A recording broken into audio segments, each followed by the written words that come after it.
Mereka waktu itu pernah bilang bahwa beberapa desa di dunia kita ini itu sebenarnya enggak pernah benar-benar hilang.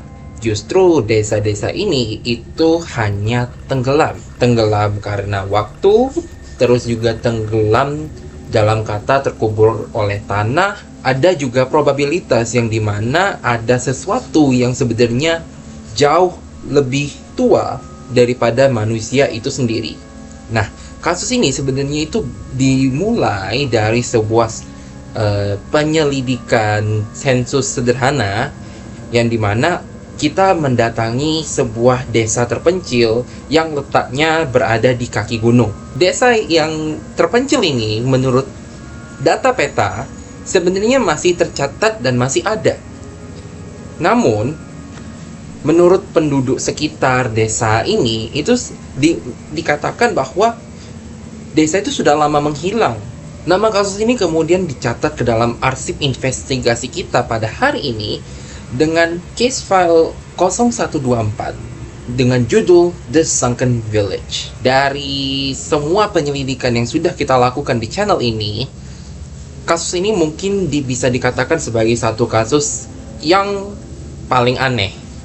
Karena dalam penyelidikan kita aja sendiri ini, semakin kita menginvestigasi ini lebih dalam lagi, sebenarnya sudah makin jelas bahwa ada satu fakta yang muncul, yang dimana sebenarnya desa ini enggak kosong, tapi justru desa ini menunggu sesuatu. Nah, kalau kita pandang dari pandangan agama Kristen dan juga iman Kristen, dunia sebenarnya tidak hanya berdiri dari apa yang terlihat. Dunia ini berdiri dari apa yang kita bisa lihat dan juga apa yang sebenarnya tidak bisa kita lihat. Nah, Alkitab sebenarnya mengatakan bahwa realitas rohani itu nyata karena apa? Di dalam Efesus 6 ayat 12 tercatat seperti ini. Karena perjuangan kita itu bukanlah melawan darah dan daging. Ini adalah satu kalimat yang harus kita highlight. Karena artinya apa? Fenomena seperti ini, seperti desa ini, itu sebenarnya enggak selalu bisa dijelaskan melewati bentuk fisik. Tapi ada juga dimensi rohani yang ikut terlibat. Namun, Alkitab juga menegaskan bahwa Tuhanlah yang berdaulat atas semuanya. Seperti yang tercatat di Kolose 1 ayat 16. Sehingga, tidak ada satupun kuasa gelap yang berada di luar kendalinya Tuhan.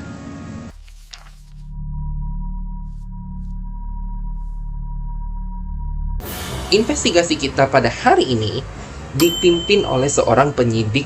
Saya waktu itu datang ke desa ini dengan satu tujuan sederhana, yaitu untuk melakukan pencatatan populasi untuk proyek sensus regional.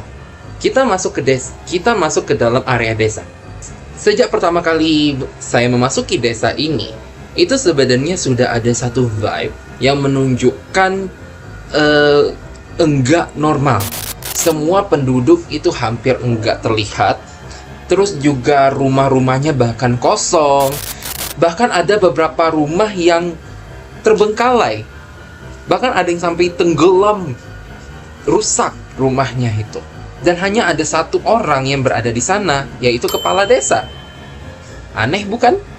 Dan kita lihat di kejauhan, sebenarnya itu ada terdengar satu suara alat musik yang samar datang dari arah hutan. Musik ini muncul dari satu alat musik yang dinamakan gamelan.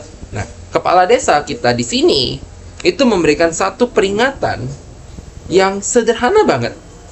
Kalau kita mendengar suara gamelan, kita dilarang untuk mendekati suara itu. Peringatan yang disampaikan oleh si kepala desa ini itu sebenarnya sudah menimbulkan satu pertanyaan, yaitu kenapa kita tidak boleh mendekati suara gamelan ini? Disinilah sebenarnya penyelidikan itu benar-benar dimulai. Alkitab di sini memperingatkan umat Tuhan untuk berhati-hati terhadap praktik spiritual seperti ini. Ya. Kalau kita lihat di Ulangan 18 ayat 10 sampai 12, di sini tercatat dan menjelaskan bahwa untuk mencari dan membuka diri kepada roh lain itu sebenarnya bukanlah hal yang netral. Justru itu artinya untuk masuk ke wilayah yang enggak berada di bawah perlindungan Tuhan. Kalau dalam konteks desa ini, peringatan ini sebenarnya sudah berubah ya, dari peringatan yang tentang gamelan bukan sebagai sekedar mitos, tapi justru konteks ini itu bisa menjadi sebuah tanda atau sebuah peringatan itu sendiri bahwa ada sesuatu yang memanggil kita secara rohani.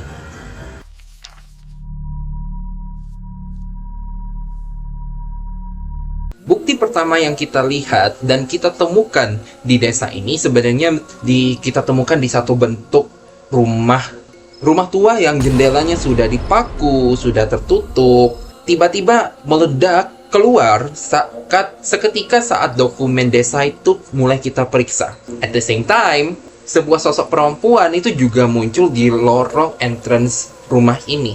Wanita ini mempunyai rambut yang panjang, menutupi muka, ya hampir menutupi muka, dan juga memakai gaun putih. Wajah yang sebenarnya enggak menunjukkan kemarahan. Kalau kita lihat lagi sebenarnya dia itu lebih menunjukkan hal yang bisa dikatakan lebih buruk daripada kemarahan, yaitu satu bentuk penjagaan. Kalau kita lihat di sini, dia tuh sebenarnya seolah-olah bukan menghantui rumah ini, tapi justru wanita ini atau hantu ini itu sebenarnya lagi menjaga sesuatu agar apa yang kita cari atau tujuan kita itu sebenarnya enggak ditemukan dan enggak tercapai. Kalau dalam perspektif Kristen, ya, manifestasi seperti ini itu sebenarnya bukan sekedar arwah yang penasaran. Kalau kita lihat di 2 Korintus pasal 11 ayat 14, sebenarnya mengatakan bahwa iblis pun bisa menyamar sebagai bentuk terang. Artinya apa? Sesuatu yang mungkin kelihatannya tampak tenang, itu bisa kelihatan sebagai seorang penjaga, itu belum tentu semuanya itu artinya aman. Iblis bisa saja sedang menjaga, atau sesuatu dalam bentuk iblis pun itu bisa saja sedang menjaga sesuatu yang jauh lebih gelap di baliknya ini.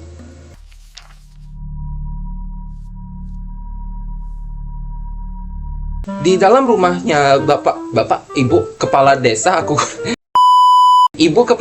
bapak kepala desa ini, itu kita temukan satu bentuk kotak dokumen. Kotak dokumen ini itu seharusnya berisi data sensus seluruh desa untuk menghitung berapa banyak penduduk yang ada di desa ini. Nah, tapi ada satu hal yang aneh, yang dimana saat kita membuka kotak ini, itu hanya ada satu dokumen. Uniknya, dari seluruh dokumen yang sebenarnya kita ekspektasi untuk dapatkan, itu semuanya itu hilang, ya. Semua catatan lain hilang, seolah-olah seseorang itu sengaja menghapus seluruh sejarah desa dan hanya menyisakan satu potongan cerita, yaitu satu dokumen ini. Satu potongan ini yang kemudian membawa penyelidikan kita pada serangkaian pesan misterius, yaitu dalam bentuk 8 catatan, 8 peringatan. Kalau kita pandang lagi dari kacamata Kristen kita, ya, pandangan agama Kristen, Alkitab itu mengajarkan bahwa kebenaran, ya, tidak dapat disembunyikan selama-lamanya. Kita lihat Lukas 8 ayat 17. Di sini tercatat dan menegaskan bahwa segala sesuatu yang tersembunyi itu akan dinyatakan. Kalau dalam konteks ini, hilangnya dokumen itu bukan berarti cerita di desa ini sebenarnya hilang, tapi justru inilah menunjukkan bahwa ada sesuatu yang sengaja ditutupin. Pada akhirnya, kebenaran yang ditutupin ini itu nggak bisa disembunyikan selamanya. Pada waktunya nanti itu kebenaran itu akan muncul dan akan terbuktikan.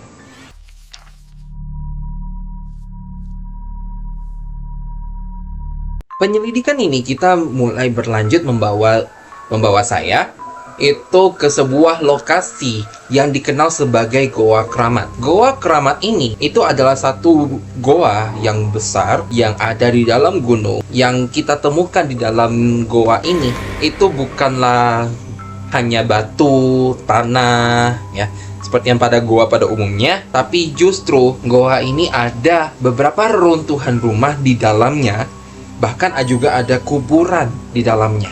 Dan di tengah-tengah goa ini itu ada lingkaran yang terbentuk dari 6 gamelan kuno yang tersusun sebagai bentuk ritual. Seolah-olah mungkin dulu ya, sebuah desa itu pernah berdiri di dalam gunung ini atau di atas gunung ini. Pada waktu kedepannya itu desa itu lama-lama ditelan oleh gunung. Mazmur 127 ayat 1 menunjukkan bahwa tanpa Tuhan semua usaha manusia itu menjadi sia-sia. Ritual desa ini itu mungkin dimaksudkan untuk menjaga keseimbangan ya, untuk menjaga keseimbangan antara dunia roh. Tapi karena tidak berakar pada Tuhan, justru membuka pintu bagi kehancuran yang lebih besar dari yang mereka harapkan.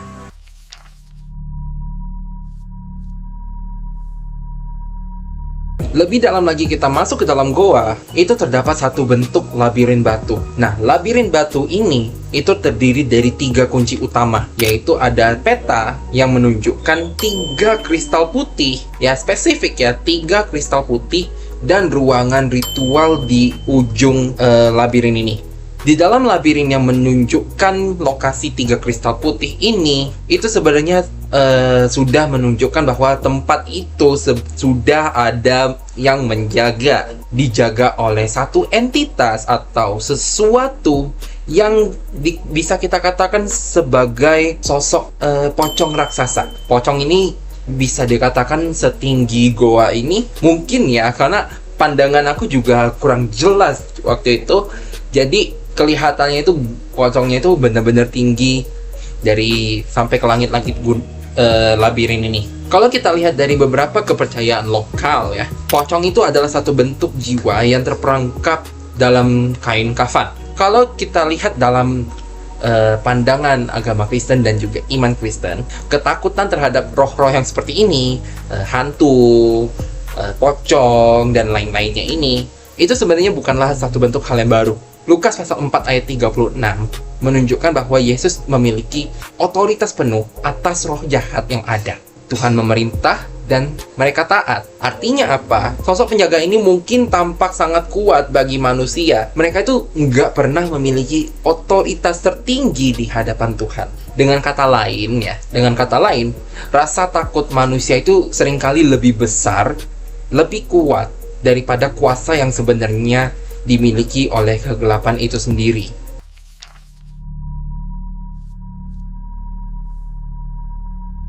Di pusat goa keramat ini ya, kita menemukan satu bentuk ruang ritual pada akhir labirin ini. Kita menempatkan 3 kristal putih di altar itu. Seketika kristal itu mulai aktif, goa ini mulai runtuh. Dari reruntuhan altar ini itu muncul satu objek yang menunjukkan bentuk orb merah. Nah, orb merah ini kalau kita lihat ini mungkin bisa kita duga sebagai core energy dari kutukan desa yang sedang berlangsung ini. 1 Korintus 10 ayat 20 menjelaskan bahwa persembahan kepada yang berhala itu lebih berhubungan kepada roh-roh jahat. Ini sebenarnya memberikan konteks ya. Konteks bahwa ritual desa ini itu sebenarnya bukan sekedar tradisi budaya, tetapi justru bisa jadi bentuk keterikatan rohani yang nyata. Orb merah ini itu bukan hanya sekedar benda, tapi justru ini adalah bentuk simbol pusat dari perjanjian spiritual tersebut.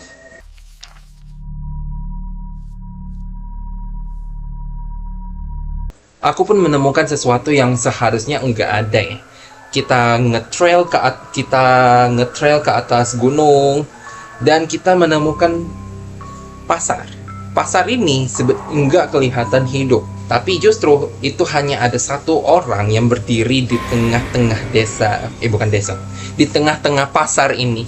Seorang wanita dengan pakaian penari tradisional. Saat kita memasuki pasar ini, wanita itu terus menari tanpa musik, tanpa berhenti, Dan di hadapan wanita ini, itu dia menawarkan satu bentuk daun-daun aneh yang dia berikan kepada setiap turis atau pengunjung secara gratis. Satu tawaran yang menurut banyak legenda itu harusnya nggak boleh kita terima. Kita lihat di Yakobus pasal 1 ayat 14 sampai 15. Di sini menjelaskan bahwa godaan itu bekerja secara halus. Godaannya ini sifatnya itu enggak memaksa dan juga enggak diwajibkan, tapi justru godaan ini sifatnya itu menarik kita. Nah, kalau dalam konteks ini, daun yang ditawarkan oleh si wanita ini itu sebenarnya yang ditawarkannya itu bukan hanya sekedar daun atau benda, tapi justru adalah sebagai satu bentuk simbol pilihan. Sesuatu yang tampaknya sederhana justru membawa konsekuensi rohani yang besar saat kita mau menerima daun itu.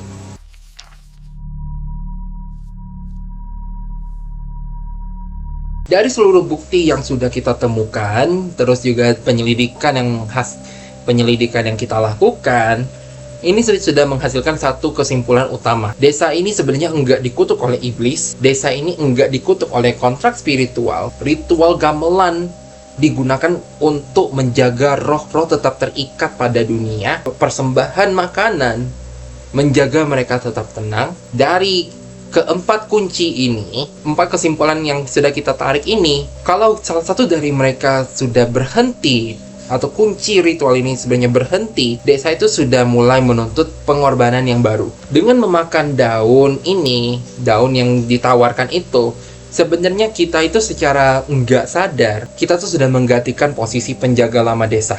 Roh-roh yang lama itu akhirnya sudah bebas, tetapi kutukannya itu sebenarnya enggak benar-benar berakhir.